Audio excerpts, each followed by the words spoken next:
Queridos estudiantes, muy buenas tardes. Deseo de todo corazón estén de lo mejor, ¿sí? Bien, vamos a dar inicio a lo que es la clase de esta semana.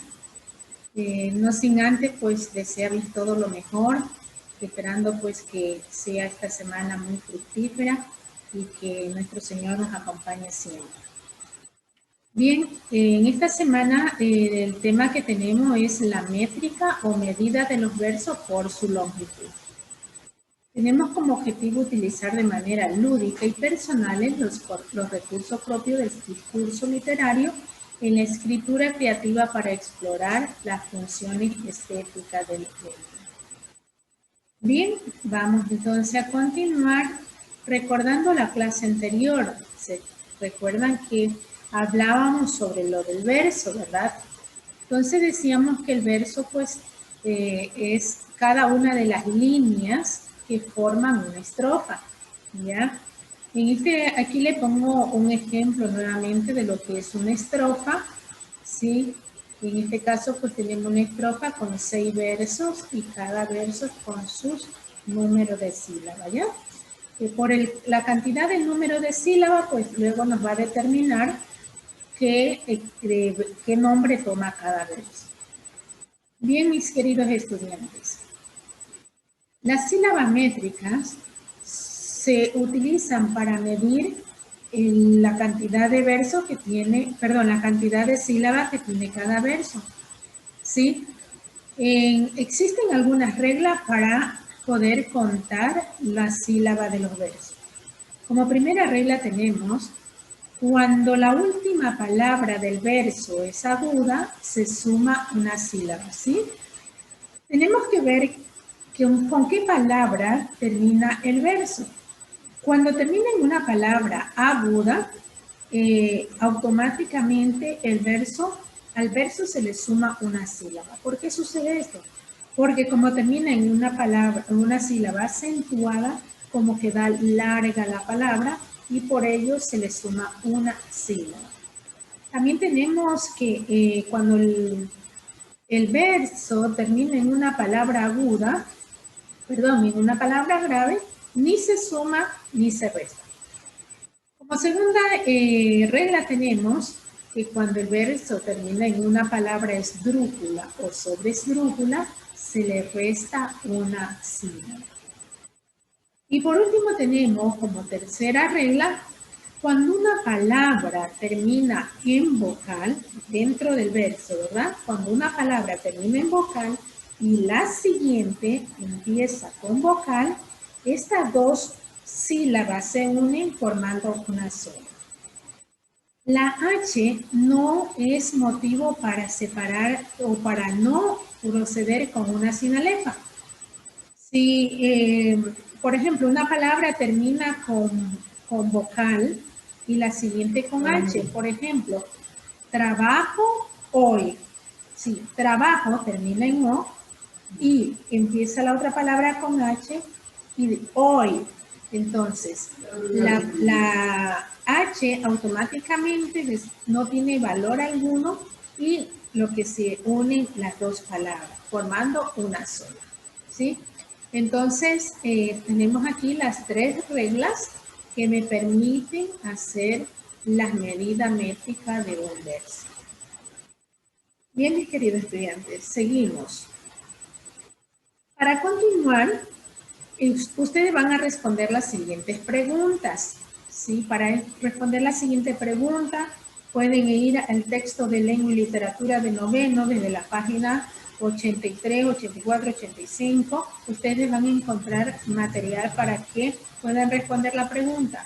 Caso contrario, a través del internet pueden también consultar, ¿no? Tenemos aquí como primera pregunta: ¿cuántas sílabas tiene el romance, la endecha y el romancillo? ¿Cuántas sílabas tiene el romance, la endecha y el romancillo? Pregunta número 2. ¿Por qué se clasifican los versos en arte menor y arte mayor? ¿Por qué se clasifican los versos en arte mayor y arte menor? Como tercera pregunta tiene, escriba los nombres de los versos de arte mayor. Escriba los nombres de los versos de arte mayor. Les recuerdo que los versos están divididos en arte mayor y arte menor, ¿sí? En este caso, por ejemplo, se le está pidiendo que escriba los nombres de los versos de arte mayor. Y por último tenemos, explique según la regla para medir los versos. ¿Por qué razón cuando una palabra termina en palabra aguda, se suma una sílaba? Y cuando termina en una palabra esdrújula, se resta una sílaba. ¿Sí?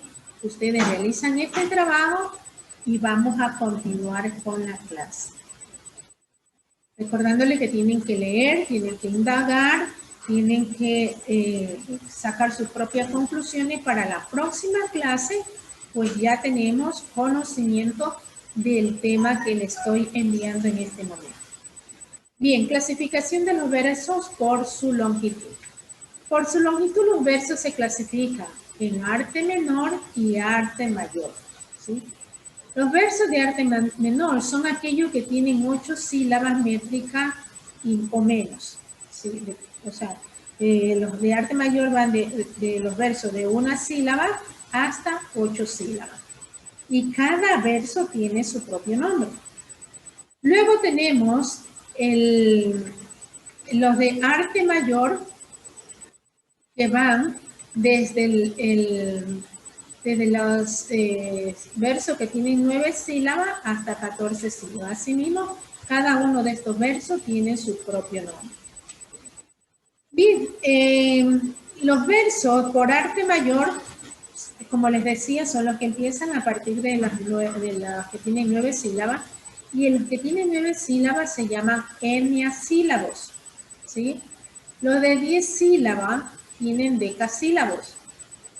11 sílabas en decasílabo, 12 sílabas, dodecasílabos, 13 sílabas, tridecasílabos y los de 14 alejandrinos. Si llega un momento que ustedes piden un ejemplo de cada uno de estos versos y no pueden completar, entonces tienen que aplicar las reglas de las medidas métricas, de las palabras que terminan en aguda y esdrújula y de la sinaleta.